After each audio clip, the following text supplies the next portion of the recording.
watching the news on DBS television. Thanks for being with us. We begin the news from Cameroon. There would be no ghost towns in Bamenda in 2021. This is the declaration of Paul Achubong, city mayor of the Bamenda City Council, to the population on December 23, 2020. 2021, we will not let any shop be closed. So the ghost town ends with 2020. So in 2021, no ghost town anymore in this city. He instructed all the traders in Bamenda on Wednesday to lock their shops and assemble at the grandstand for us to pass the information, after which they could return to their shops and businesses. The city mayor added that as from January 2021, anybody who will defy his instructions and fail to open their shop on Mondays will face the law. While promising to cripple ghost towns, Mayor Achubong called on the support of the population, who also have a key role to play. I don't come today for appeal for una, say make una see this situation and una try all Bamenda. We try to see how we will bring this issue under control. As for the population, what seemed most disturbing is not just the ghost towns, but also the abrupt manner in which they were informed and convened for the meeting with the city mayor, as some only got to the market and surprisingly met the whole place shut down. If traders, if we come, they not be even informed we of any meeting. At the talk, I for one, they not be informed we of a meeting. So I come out from my house very early. Say I can open store whether I go feel manage. Before I want come, so the lockman gate. Say me man no enter. So I just be confused. I just be frustrated. They also decry the fact that it falls at a Christmas shopping rush hour when parents were supposed to be making last-minute purchases, but were stuck outside, unable to buy, and traders unable to sell. They for inform we traders the inside market. They know the situation for the town. They inside now, so we struggle and struggle. Some of us they as we did so, especially me, man like me who are stand for here, so I no get chop, I no get nothing. I don't even get in the house. At the back house and back and forth stay there. So I don't come somebody sell my popcorn. I buy them yesterday for sell them. See whether I even get money for take care of my own family too. Now run can market day lock. Now which kind of government this? They will tell you say there's a meeting day today. We will prepare. Come for the meeting. Yes, today. In these last days of the year, marking the festive period of Christmas and New Year celebrations, the streets of the city of Douala, like every other in Cameroon, are congested. As celebrations approach and are just few hours away, last-minute preparations from decorations to shopping are underway. On all sides, therefore, stores and shelves are visibly crowded with clothes.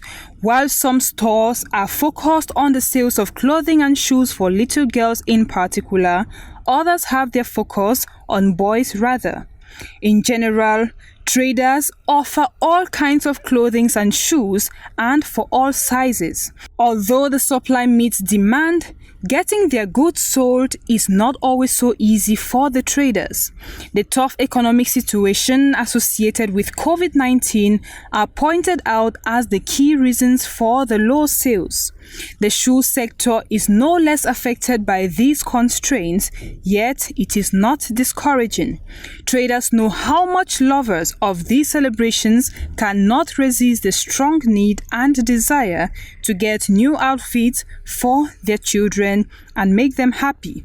Whatever the case, they will certainly always find a way to make their offspring beautifully dressed and well fed on the D-Day, and feast continues.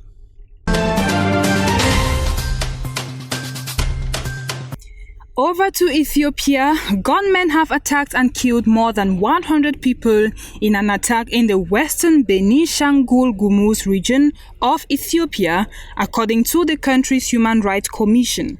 The attack occurred on Wednesday, December 23, when armed men bombed into the Bekoji village in Bulan country in the Metekel zone.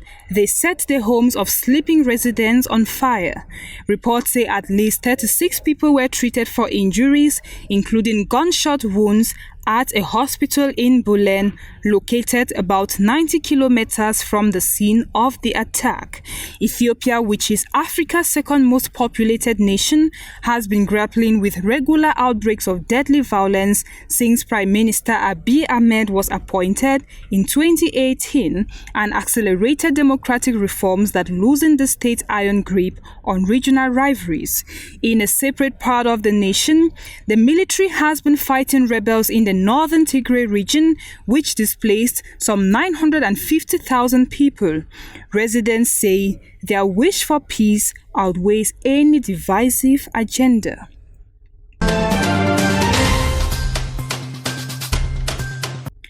In Ivory Coast, after having boycotted the elections for the past 10 years, the party of former President Laurent Gbagbo, the Ivorian Popular Front (FPI), will take part in legislative elections. It added it was ending a 10-year boycott of elections, a move coinciding with efforts to end a prolonged political crisis. The announcement was made by the party on Wednesday following a meeting of its Central Committee and confirmed it will take part in legislative elections due in the first quarter of 2021. The party promised to give itself the means to win the vote and would work with other opposition parties. The decision is in line with efforts to scale down the month-long crisis sparked by President Alassane Ouattara's decision to seek a third term, a move the opposition branded unconstitutional. Ouattara won the October 31 vote by a landslide as every major opposition candidate boycotted the polls. The FPI, which was in power under Gbagbo from 2000 to 2010, had boycotted all elections after its chief was arrested in 2011 and transferred to the ICC. The party is split into a pro-Gbagbo faction and another, headed by his former Prime Minister, Pascal Affi-N'Guessan. He and several other opposition leaders are in custody on charges of treason for seeking to set up a transitional government after the elections. Congolese President Denis Sassou Nguesso delivered his traditional message of the head of state to the nation on Wednesday, December 23, to Parliament in Congress. He outlined a difficult economic situation, but one that will not prevent the holding of the next presidential election no later than March 21, in accordance with constitutional deadlines. The economic downturn is caused by a fall in oil prices.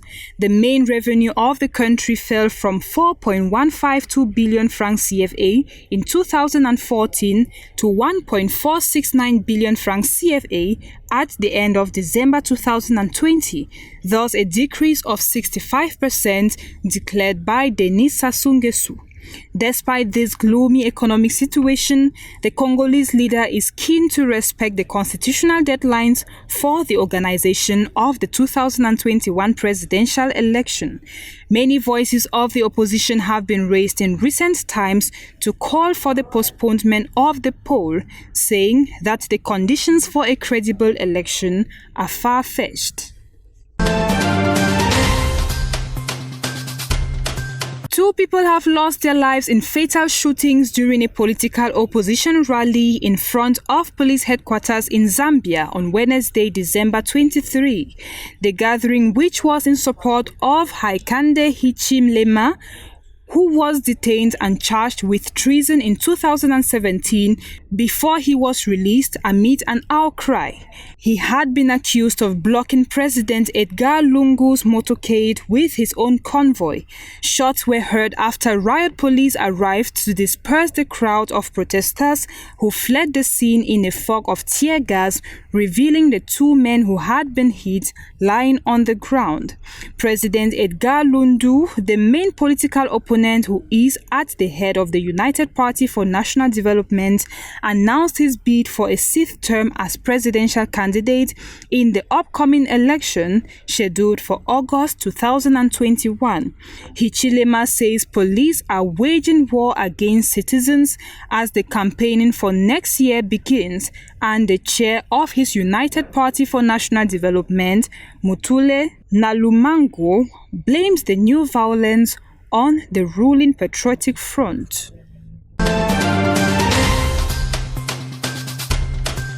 Now taking you to Europe, the UK and the European Union are on the verge of unveiling a historic post-Brexit trade accord after negotiators worked through the night, putting the finishing touches to a compromise on fishing rights. The agreement, which will formally complete Britain's separation from the bloc 4.5 years after the 2016 referendum, will allow for tariff and quota-free trade in goods and cooperation in areas from security to aviation. British Prime Minister Boris Johnson held a cabinet conference call to brief his senior ministers on the outlines of the deal ahead of an announcement widely expected later on Thursday. Johnson and EU Commission President Ursula von der Leyen are likely to bring news of an agreement before the tentative deal goes to the 27 EU capitals, seeking unanimous approval and the blessings of the EU and British parliaments. No matter what happens, trade between Britain and the EU would face customs checks and some other barriers as from January 1, when the UK leaves the bloc's single market and customs union. A trade deal would avert the imposition of tariffs and duties that could cost both sides billions in trade and hundreds of thousands of jobs.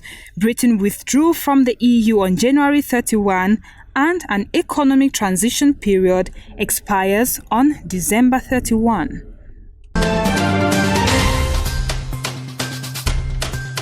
In his second wave of pardons, US President Donald Trump has fully pardoned his former campaign chairman, Paul Manafort, associate Roger Stone, and Charles Kushner, a real estate developer and the father of his son-in-law, Jared.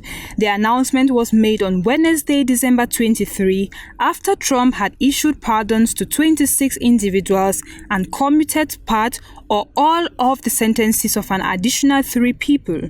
Manafort, who led Trump's campaign during a pivotal period in 2016 before being ousted over his ties to Ukraine, was among the first people charged as part of Mueller's investigation into ties between the Trump campaign and Russia.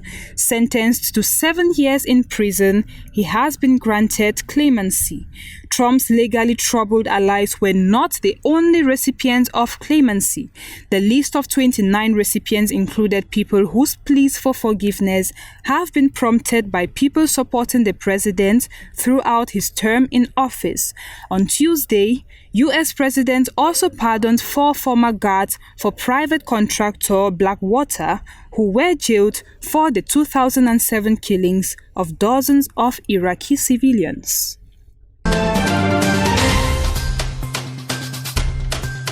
And China's top market watchdog has begun a probe into Alibaba over alleged anti-competition practices at the e-commerce firm, the latest of Beijing's efforts to curb the country's over-expanding internet titans.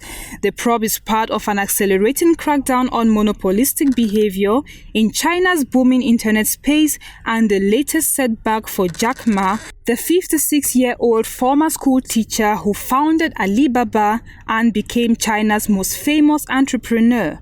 It follows China's dramatic suspension last month of Ant's planned $37 billion initial public offering, which had been on track to be the world's largest just 2 days before shares were due to begin trading in Shanghai and Hong Kong. Regulators have warned Alibaba about the so-called choosing one from two practice, under which merchants are required to sign exclusive cooperation pacts, preventing them from offering products on rival platforms.